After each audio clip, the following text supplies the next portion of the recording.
Correcta dosificación, gradiente de inyección, distribución del combustible, ángulo de chorro correcto y perfecta pulverización. El cumplimiento de estos puntos se realiza gracias al sistema de inyección y, sobre todo, a la bomba de inyección. Los inyectores, de los que vemos uno en pantalla, y al filtro del combustible.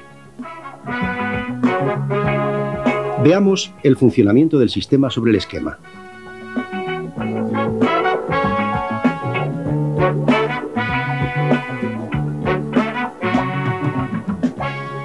El combustible, que es absorbido del depósito por acción de la bomba distribuidora, llega al filtro. Una vez filtrado, llega a la bomba de inyección.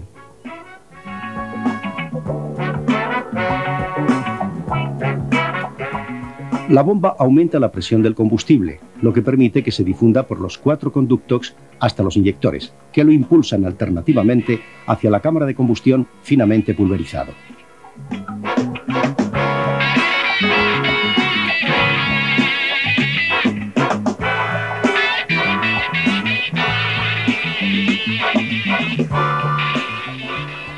Tanto la bomba como los inyectores liberan cierta cantidad de combustible que retorna al depósito y que aquí marcamos en verde.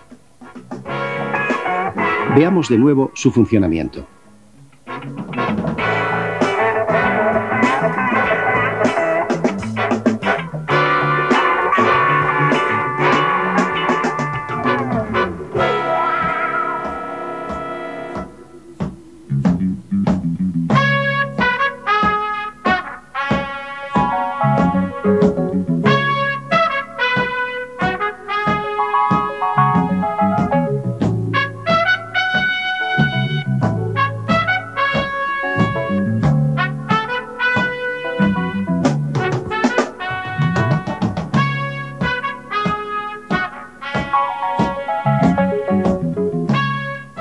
Veamos ahora y estudiemos la función de los componentes del sistema.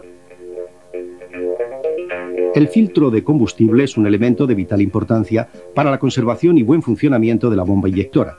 Veamos su composición.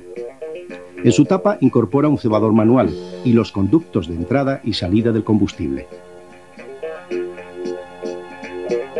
Un cartucho filtrante y una base de aluminio con tapón de drenaje.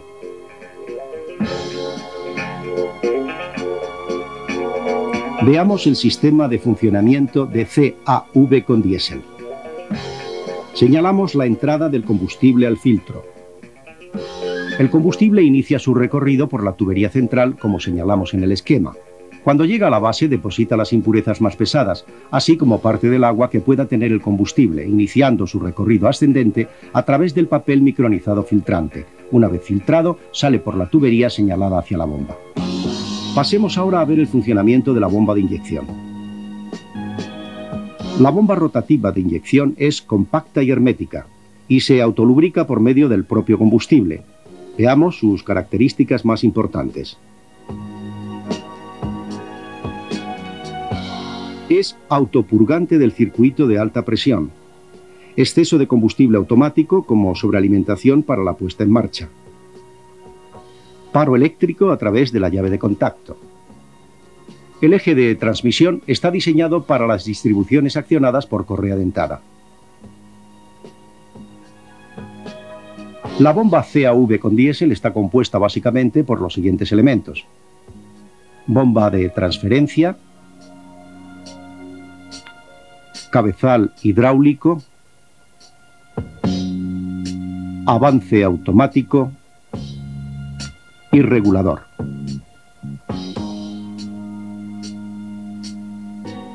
Veamos ahora el funcionamiento de estos componentes, empezando por la bomba de transferencia. Su composición consta de rotor portapalas, camisa excéntrica, palas y placa de extremos.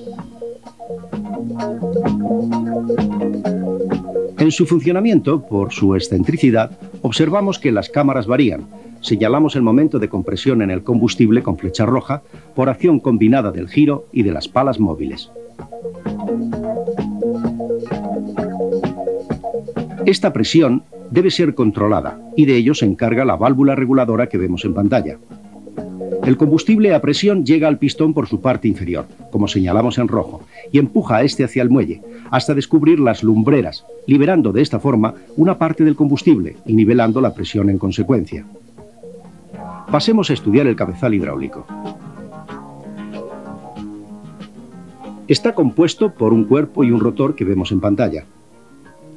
Sobre el rotor van alojados los émbolos de bombeo, como vemos señalados.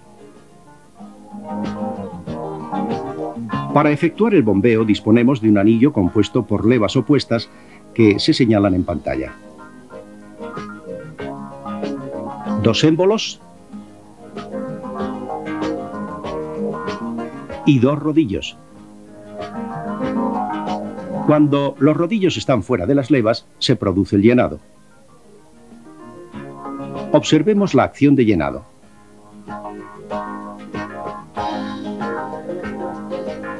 En el momento en que los rodillos entran en contacto con las levas, se realiza la inyección. Observen la realización del ciclo completo atentamente. Este ciclo se realiza dando tantas vueltas como cilindros tiene el motor. Veamos la distribución del combustible. Cuando la lumbrera de llenado del cuerpo coincide con la del rotor,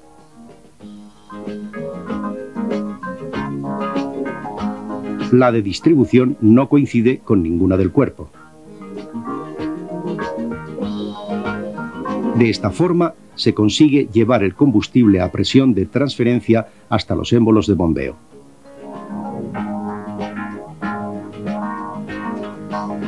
Cuando la lumbrera de distribución coincide con la del cuerpo, la de llenado no coincide, y a su vez los rodillos están en contacto con las levas, como vemos, elevando su presión a la de inyección. Veamos el ciclo completo de trabajo.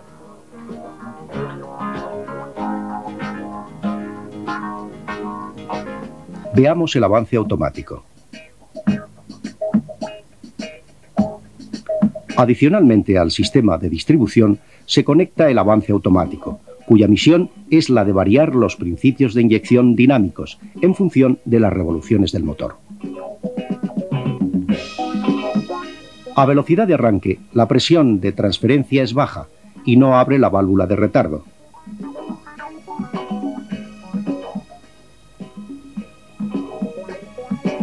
Cuando el motor se pone en marcha, la presión de transferencia crece, abriendo la válvula de retardo y permitiendo el paso del combustible hasta el avance, dando unos grados de adelanto.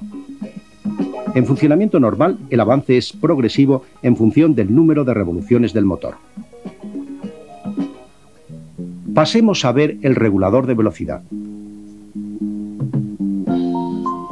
El regulador de velocidad tiene como misión controlar la velocidad del motor en ralentí máxima. Está compuesto por un eje que aloja las masas, muelle pretensado, brazo y válvula dosificadora. La velocidad de ralentí es controlada por el muelle de lámina y la fuerza centrífuga de las masas. En este caso, la velocidad es estable. Estamos ahora en un punto medio de aceleración. Se ha incrementado el caudal y se ha variado la posición del muelle del regulador, pero la fuerza centrífuga de las masas es todavía baja y no ha vencido la resistencia del muelle.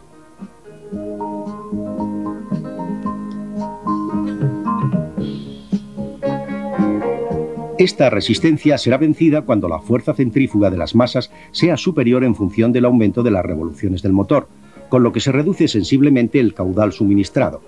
Veamos los tres pasos de nuevo.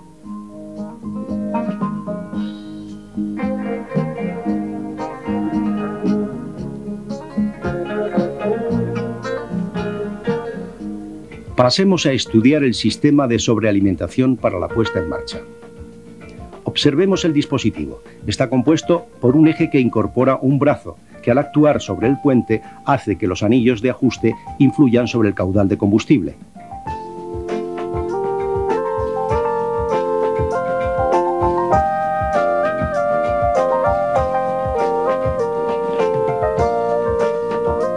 En la posición de exceso, la palanca del acelerador se apoya en el tornillo antiparo, como vemos en pantalla. Y el eje de exceso empuja el carro, separándolo del tornillo del tope máximo y moviendo los anillos a una posición de más caudal para el arranque, gracias a una mayor carrera de llenado.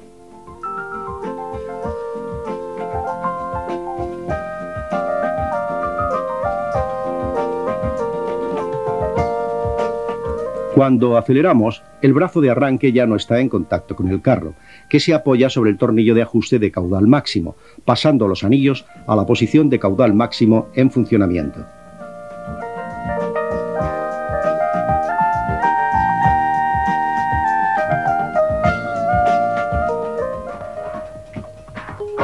Estudiemos ahora un inyector. En su despiece observamos su composición. Cuerpo, arandelas de presión, muelle, varilla de empuje, placa intermedia, tuerca de sujeción y tobera.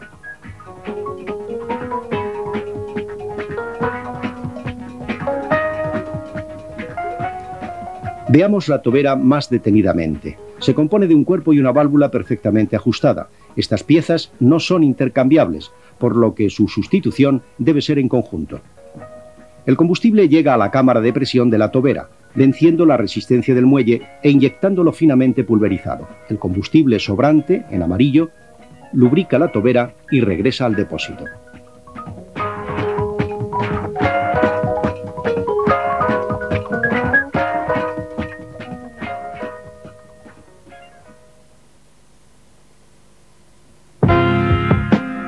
Pasemos a la diagnosis en esta segunda parte. Si el motor, tras varios intentos, no arranca o arranca con dificultad, procedamos de la siguiente forma. En primer lugar, comprobemos el nivel de carga de combustible. De forma adecuada, comprobemos la carga de la batería. Asimismo, verifiquemos que la velocidad de giro de arranque es la correcta. Comprobemos si llega corriente al terminal de la electroválvula de paro. Si llega tensión al terminal, comprobaremos el funcionamiento de la electroválvula desmontándola previamente. Comprobaremos también el estado general de las tuberías para detectar posibles aplastamientos o fugas. Verificaremos que el respiradero del depósito de combustible no está obstruido. De esta forma, comprobaremos que el combustible circula perfectamente hasta la bomba. Desconectando la conexión del tubo a la bomba y accionando el cebador, el combustible debe fluir sin dificultad.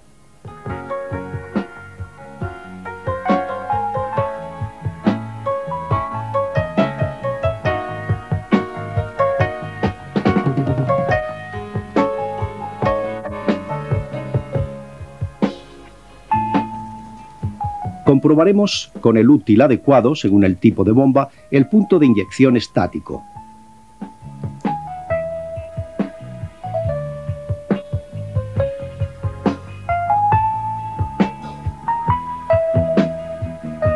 Comprobaremos también la instalación eléctrica de la placa de bujías de calentamiento, tal y como observamos.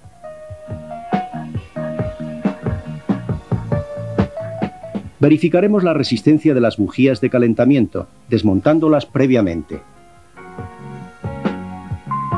Después comprobaremos la correcta pulverización de los inyectores. Y por último, verificaremos la compresión del motor.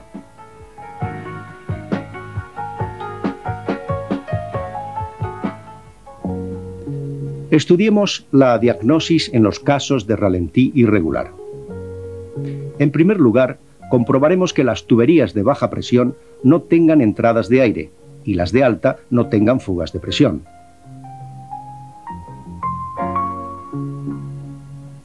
Ajustemos la velocidad de ralentí entre 750 y 800 revoluciones por minuto.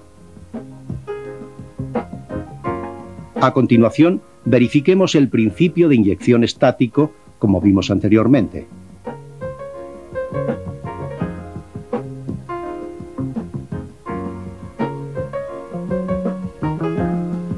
Y la correcta pulverización y eyección de los inyectores. Pasando, por último, a comprobar la compresión del motor.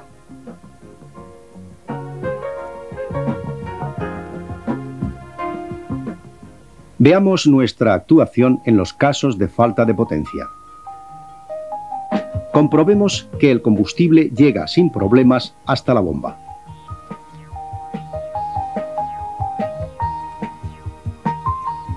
Revisemos los conductos de escape de gases, que no deben estar obstruidos.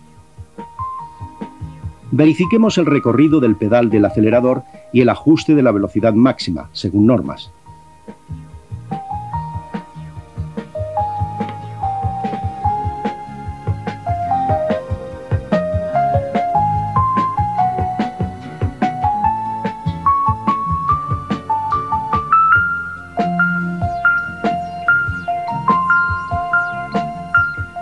Compruebe que el cartucho del filtro del aire no está obstruido o sucio, actuando en consecuencia.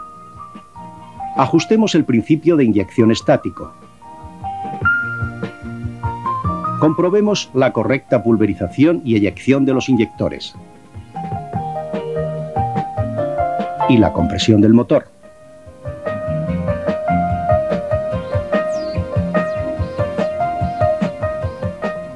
Pasemos a ver los casos de consumo excesivo de combustible. En primer lugar, verifiquemos el principio de inyección estático. Después, verifiquemos el correcto estado de los inyectores.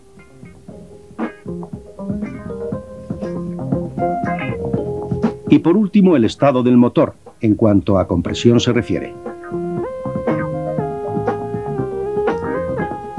Pero, ¿cómo actuaremos si al soltar el acelerador el motor se para? Esta avería se corregirá actuando sobre el tornillo antiparo, como vemos en pantalla.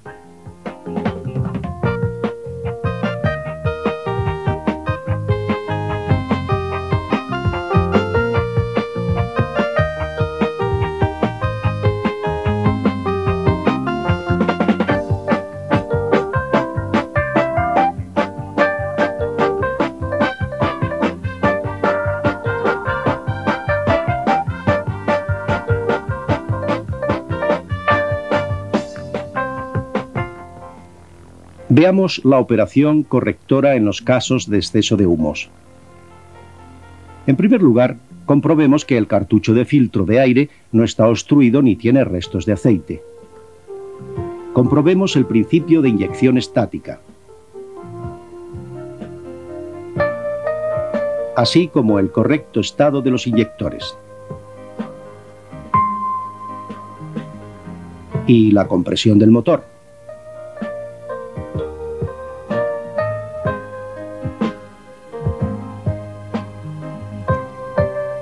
Y si todas las verificaciones anteriores son correctas y las averías persisten, comprobaremos la bomba en un servicio oficial de su marca.